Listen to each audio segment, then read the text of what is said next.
Hi, I'm Lisa Hayes with North Beach TV, and today we are at the Ocean Shore Cinema with manager Pat Patton for the first open mic comedy event. Pat, tell us what you have going on today. Well, so tonight, like you said, we have our first open mic comedy night, and hopefully it's not the last. We're hoping to do this, every month, at least once a month if we can do it. And yeah, we got some great comedians coming out from all over the area, just doing a quick 10-minute little, up here, performing what they got, and hopefully we have a great time, and hopefully, the crowd shows up and we can have a great night of comedy. Thank you all for coming out. This is our first ever open mic night. Yes, thank you. Thank you. So yes, welcome out. Thank you so much. I'm going to be honest, we're using this as a little bit of a guinea pig night for our comedy night coming up in May, on May 3rd. If you don't have your tickets, get them now. The 7 o'clock show is sold out. We do have 9 o'clock show. It's still available. So if you are wanting to see some more comedy, come on out. Get your tickets because they are starting to sell pretty fast as we get closer to the date. So without further ado, we have our first open mic night comedy night. You got it. Yes. We have Lisa. You ready? Yeah. All right.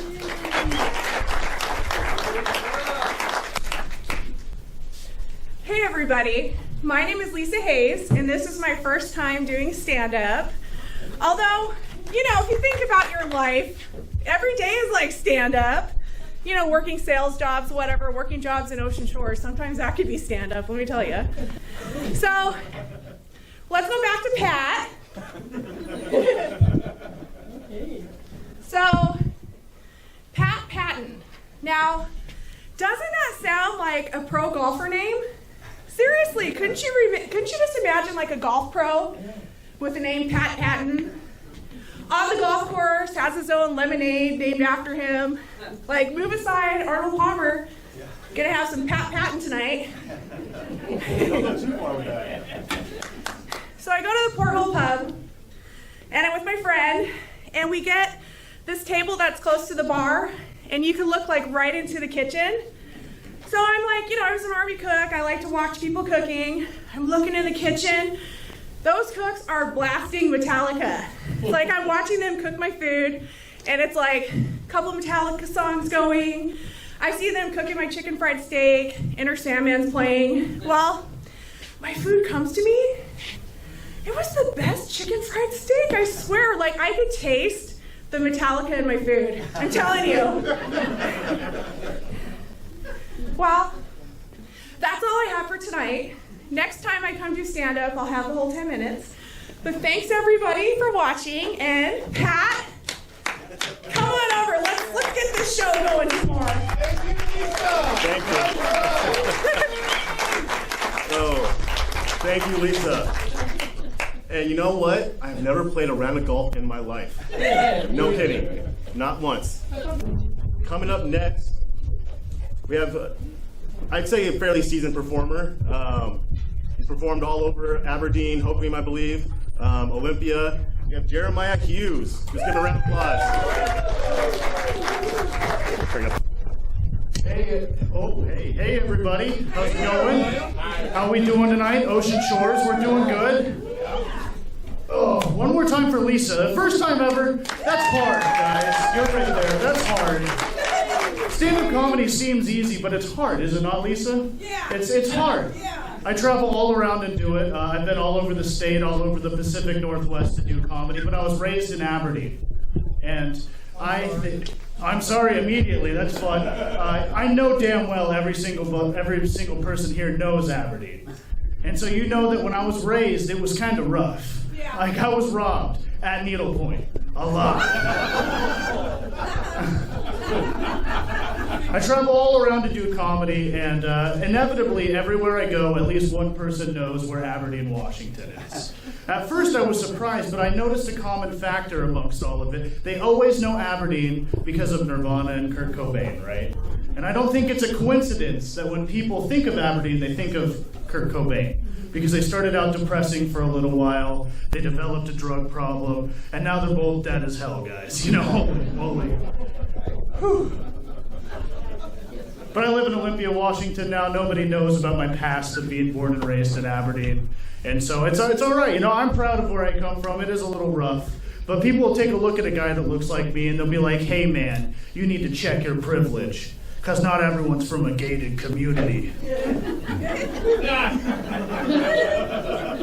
And I'm always surprised. I'm like, how did you know I'm from the only gated trailer park in Aberdeen? You know? They must have been able to smell it on me. I don't know. It's kind of ironic because it's the only other gated community in Aberdeen. Stafford Creek Penitentiary, it is. Yeah. You put us all together, it's like a family reunion, guys. I'll see my uncle every day. My dad growing up was a real lumberjack, kind of real redneck type of guy, given the area. He was a real hands-on type of dad.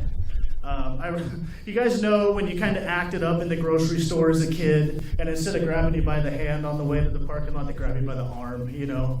You kind of knew you were in deep doo-doo then. And then you know you're really messed up when he grabs you by the back of the neck. You're like, oh, please call the police, something's coming, you know? My dad was more of like a straight to the back of the neck type of guy, you know what I'm saying? One day I had a really bad ear infection. He had to take work off. He wasn't happy. So he had to take me to the ER. He grabbed me by the back of the neck. He reeled me in. And he was like, boy, if you're not actually hurt, you're gonna be when I'm done with you. I remember being like, I so hope I'm hurt. Oh my God.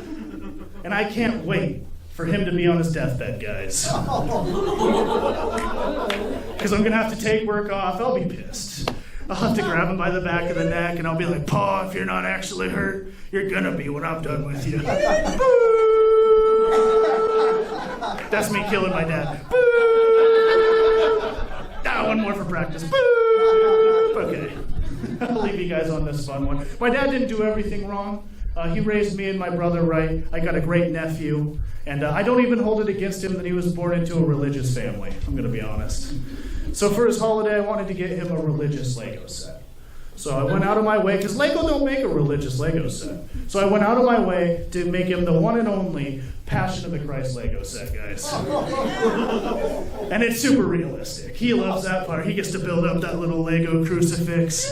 He gets to beat and batter Lego Jesus and hang him on that crucifix. And that's his favorite part, because he's Jewish, guys, you know? I'm Jeremiah Hughes. Thank you very much, guys. Have a good evening.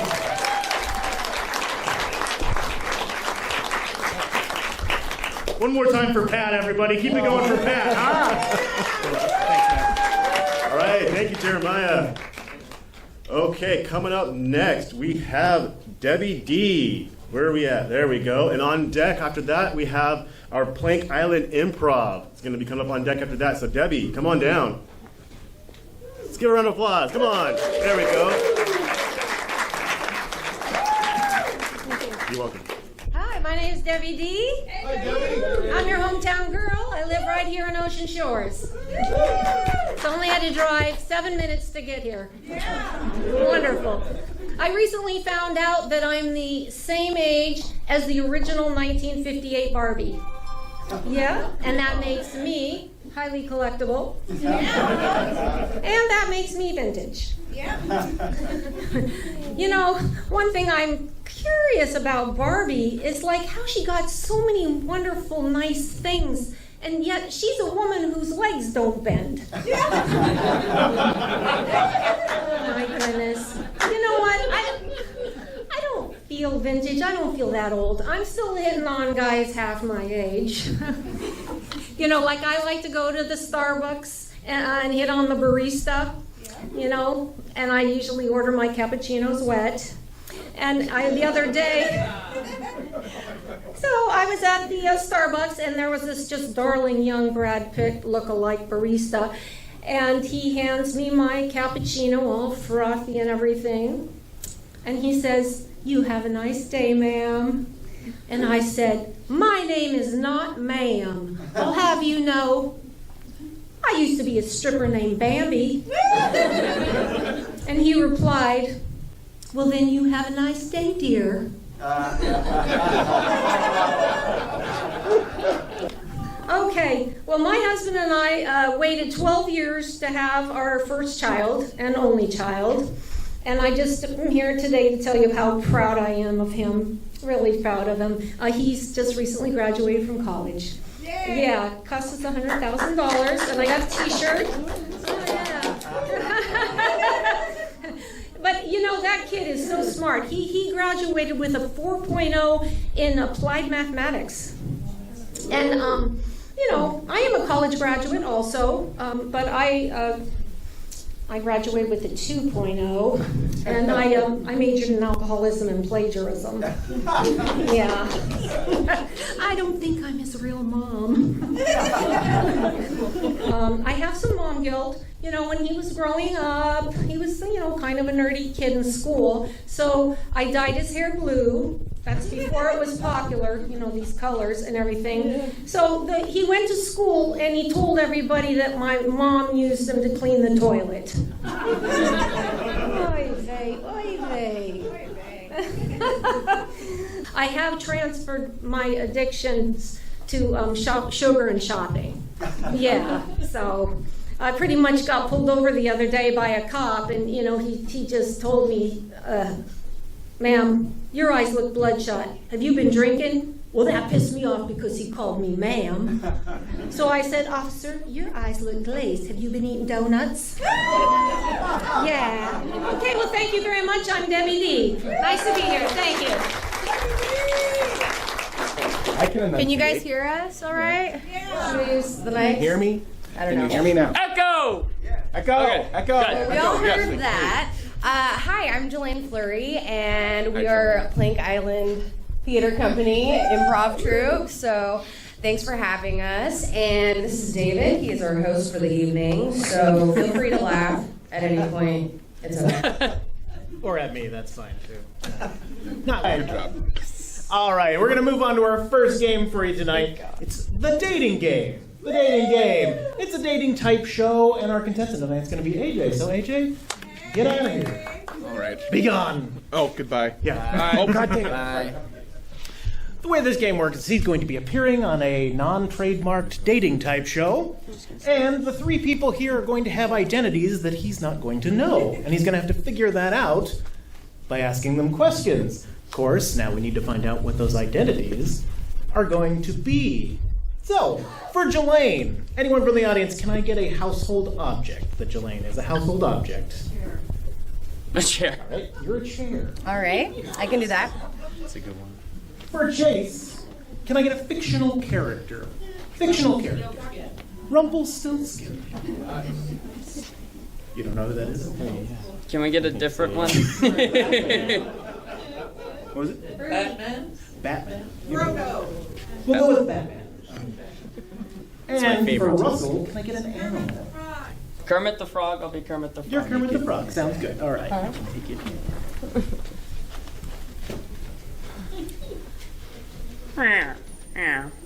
Ladies and gentlemen, will you please put your hands together for tonight's contestant, AJ? All right, AJ, in just a second, you're going to go ahead and you're going to ask these 3 questions, figure out who you're taking home as your date tonight. All right. So, contestant number 1. What would we do on our first date? Oh, we'd probably sit really close together. Maybe on top of each other Oh. or under.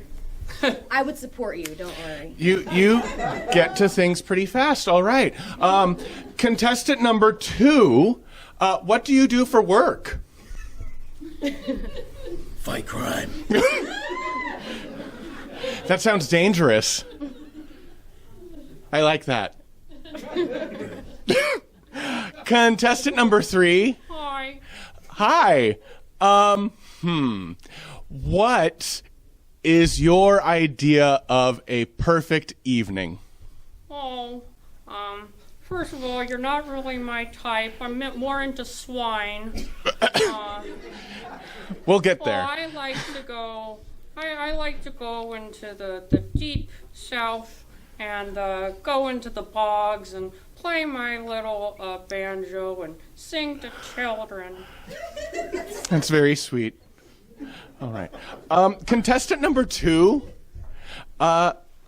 who are some of your friends or foes?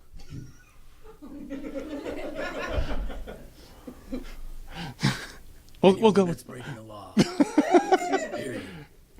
those are your foes. Say. God, thank you. We'll swap that out. There we go. I think you can hear me anyway. But contestant number 1. Are you more of a hard date or soft and springy type? I have springs. I'm soft, but I have hard parts too, so watch out for Oh, good. those. No, all right. Contestant number 3.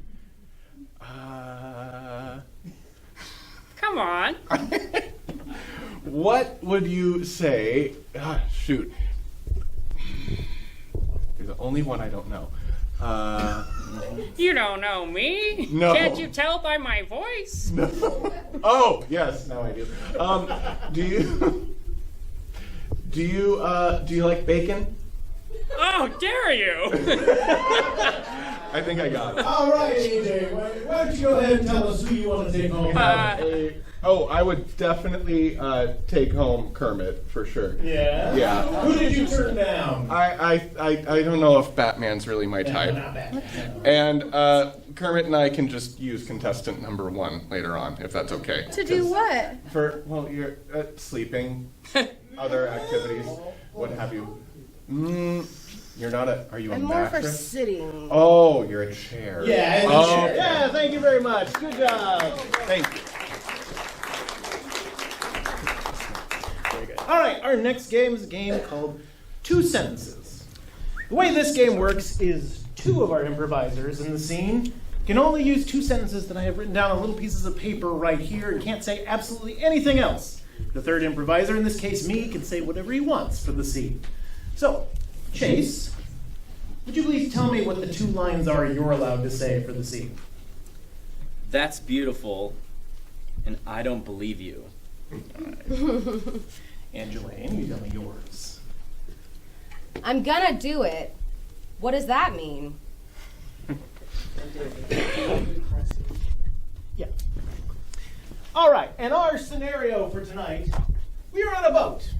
I, the experienced captain, am trying to save 2 tourists that have come on my ship as we are being eaten by a giant megalodon shark. Perfect. All right, listen, I know you're both panicked, but I need you to focus. I don't believe you. You need to believe me, it's happening. I don't know what that means. What do you mean you don't know what that means? There's a shark eating the boat. I don't believe you. What do you call that? What does that mean? It's a shark eating a boat! Focus! That's beautiful. What? I mean, okay, in a natural sense, yes. But in this case, it's dangerous. I don't believe you. Okay, listen. I know what I'm talking about here. You've got to focus. Look me in the eye, okay? That's a shark. Beautiful. I'm gonna do it. No, you're not gonna do it. None of us are gonna do it. We're gonna get on a boat and we are going to escape. What does that mean? It means we're gonna get on a boat and escape. What does that mean? We are going to walk to that side of the boat. I'm I gonna don't do believe it. you. Yeah, do it. Thank you. Finally. All right. Now the important thing we need to remember is the minute we get in that boat, we have to fire a flare. What, Sometimes what does that mean? that means putting a little stick of something that's kind of like dynamite in a gun, and then you close it up, and then you shoot it at something, and it makes a big old bright light. I'm gonna do it. That's beautiful. It is beautiful. Thank you. Thank you. Perfect. All right. So first thing, you step into the boat first. I'm gonna do it. Yeah. I don't believe you. Why don't What you does that believe mean? her? What? She's about to get in the boat. What are you trying to do? I don't believe you. What does Listen. that mean? Okay, listen, I don't want to get between you two. I see everything's tense right now. I do understand. But please, one of you get in the boat. I'm gonna do it. Yeah. I don't believe you. What? Okay, she's in the boat. Do you believe it now? I don't believe you. And see. Thank you very much. Hi, this is Jerry Miner, and I want to invite you to a great night of comedy Wednesday, May 3rd at the Ocean Shore Cinema. It's me and my buddy Robert Pitty. We're doing 2 shows. First show is already sold out. Thank you. But there's still room in the second show. So I hear the Ocean Shores people are great laughers. I'm looking forward to it. I have no idea. I've never been to Ocean Shores. It'll be my first time. Let's make it memorable.